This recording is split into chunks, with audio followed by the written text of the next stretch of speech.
ನಮಸ್ಕಾರ ಎಲ್ಲರಿಗೂ ಬಸ್ಸು welcome back to saga stories. ಮಗ್ಗ ನಮ್ಮ RCB ಪ್ಲೇಯರ್ ಮನೋಜ್ ಬಾಂಡಿಗೆ ಅವರು ಸುಮಾರು ಜನಕ್ಕೆ ಗೊತ್ತೇ ಇರೋದಿಲ್ಲ.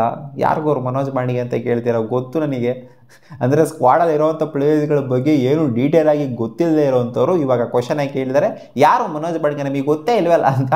ಸೊ ಮನೋಜ್ ಬಾಂಡಿಗೆ ಇವಾಗ ಕರೆಂಟ್ಲಿ ನಮ್ಮ RCBಲಿ ಆಡ್ತಾ ಇದ್ದಾರೆ. RCB ಪ್ಲೇಯರು ಆಡಿಲ್ಲ ಅಷ್ಟೇ ಯಾವುದೋ ಮ್ಯಾಚ್ನ. ಸೊ ಅವ್ರು ಕೊಟ್ಟಿರ್ತಾರೆ ಒಂದು ಸ್ಟೇಟ್ಮೆಂಟು ಇವಾಗ ಆಗ್ತಿದೆಯಲ್ಲ ಮಹಾರಾಜ ಟ್ರೋಫಿಲಿ, ಅದರಲ್ಲಿ TV9 ಅವರು ಎಲ್ಲರದನ್ನು ಕೂಡ ಇಂಟರ್ವ್ಯೂ ಮಾಡ್ತಾ ಇದ್ದಾರೆ.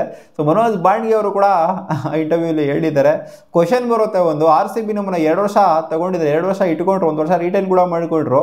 ರಿಟೈನ್ ಮಾಡಿಕೊಂಡ್ರು ಕೂಡ ಒಂದು ಮ್ಯಾಚು ಸಹ RCB ಅದು ಏನೇ ಬ್ಯಾಡಾಗಿ ಪರ್ಫಾರ್ಮ್ ಮಾಡಿದ್ರು ಕೂಡ ಏನೇ ಚೇಂಜಸ್ನು ಕೂಡ ಯಾವುದೇ ಚೇಂಜಸ್ನು ಕೂಡ RCB ಮಾಡಲಿಲ್ವಲ್ಲ.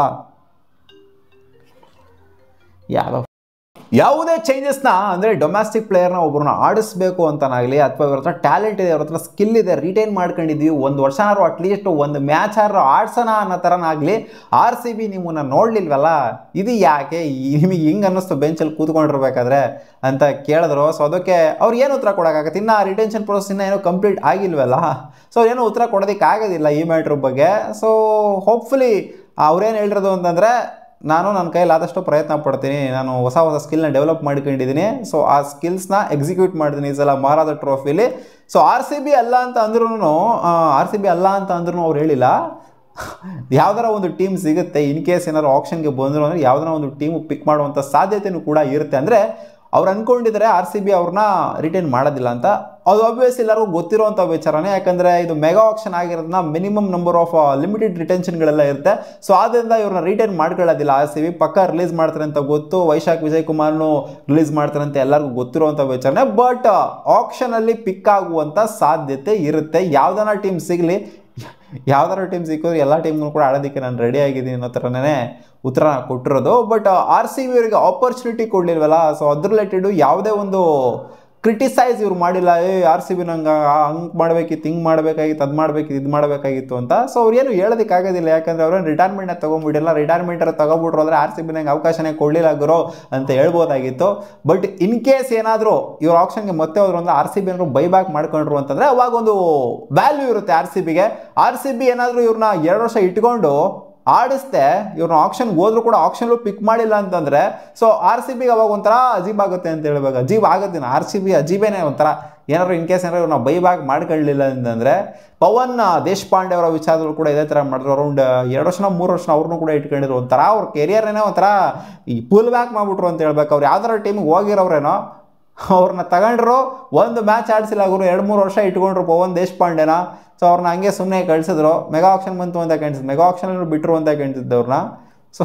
ಸೊ ಒಂಥರ ಅವ್ರ ಥರನೇ ಮಾಡ್ತಾ ಇದ್ದಾರೆ ಇಲ್ಲಿ. ಇವ್ರನ್ನ ಮನೋಜ್ ಬಾಂಡಿಗೆ ಅವ್ರನ್ನ ಇಟ್ಕೊಂಡು ಆ ಆಲ್ರೌಂಡ್ರಿಗೆ ಮಾಡಿದ್ದು ಅದನ್ನೇ, ಈ ಆಲ್ರೌಂಡ್ರಿಗೆ ಮಾಡಿದ್ದು ಅದನ್ನೇ ಮತ್ತೆ ಆಪ್ಷನ್ಗೆ ಇನ್ ಕೇಸ್ ಏನಾದ್ರು ಬಂದರು ಅಂತ ಅಂದರೆ ಬಂದೇ ಬರ್ತಾರೆ. ಮನೋಜ್ ಬಾಂಡಿಗೆ ಅವರು ಬಂದರು ಅಂತಂದರೆ ಇವ್ರು ಪಿಕ್ ಮಾಡಿಲ್ಲ ಅಂತಂದರೆ ಕೆಟ್ಟದಾಗ ಎಲ್ಲರೂ ಬೈದಾಕ್ಬಿಡ್ತಾರೆ RCBಗೆ. ಏನಕ್ಕೆ ಇಟ್ಕೋಬೇಕಾಗಿತ್ತು 2 ವರ್ಷ, ಒಂದು ಮ್ಯಾಚ್ ಆಡ್ಸೋವಂಥ ನಿಮಗೆ ಆಪರ್ಚುನಿಟಿ ಕೊಡೋವಂಥ ಯೋಗ್ಯತೆ ಇಲ್ಲ ಅಂತಂದಮೇಲೆ ಏನಕ್ಕೆ ತಗೋಬೇಕಾಗಿತ್ತು ಈ ಪ್ಲೇಯರ್ನ ಅನ್ನೋ ಥರ ಎಲ್ಲರೂ ಕೂಡ ಕೇಳೋದು. ನನ್ನ ಪ್ರಕಾರ ಬೈಬ್ಯಾಕ್ ಮಾಡ್ಕೊಂಡ್ರೆ ಚೆನ್ನಾಗಿರುತ್ತೆ. ಬಿಡೋದಂತೂ ಕನ್ಫರ್ಮ್, ಅದು ಗೊತ್ತಿರೋಂಥ ವಿಚಾರ ಆಪ್ಷನ್ಗೆ ಹೋಗೋದಂತೂ.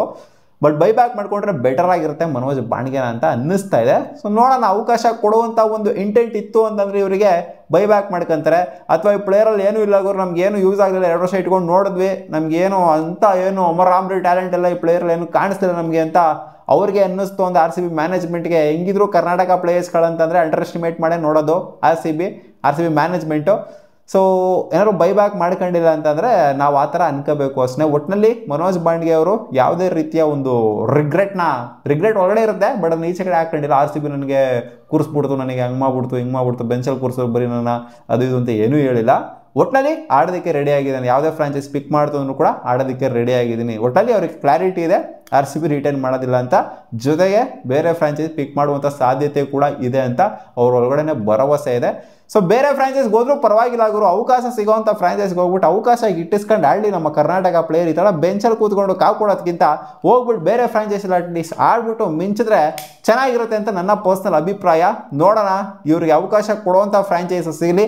RCB ಥರ ಬೆಂಚ್ ಕಾವು ಕೊಡಿಸೋವಂಥ ಫ್ರಾಂಚೈಸ್ ಸಿಗೋದು ಬೇಡ ಅಂತ ಅನ್ಕೊಂತೀನಿ. ನೋಡೋಣ, ಹೋಪ್ಫುಲಿ ಯಾವ ಟೀಮಿಗೆ ಪಿಕ್ ಆಗ್ತಾರೆ ಅಂತ ಗೊತ್ತಿಲ್ಲ, ಒಟ್ಟು ಅವಕಾಶ ಸಿಗುತ್ತೆ ಈ ಸೀಸನ್ ಅಂತ ಅನ್ಕೊಂಡಿದ್ದೀನಿ. 11ಲ್ಲಿ ಸಿಗೋಣ ಬಾಬಾ. ಆ್ಯಂಡ್ ಇವರ ಇಂಟರ್ವ್ಯೂನ ನಾನು ಡಿಸ್ಕ್ರಿಪ್ಷನಲ್ಲಿ ಹಾಕಿರ್ತೀನಿ. TV9 ಅವರು ಮಾಡೋಂಥ ಇಂಟರ್ವ್ಯೂನ ನೀವು ಬೇಕಾದ್ರೆ ಹೋಗ್ಬಿಟ್ಟು ಆ ಲಿಂಕ್ನ ಕ್ಲಿಕ್ ಮಾಡಿಬಿಟ್ಟು ನೋಡ್ಬೋದು.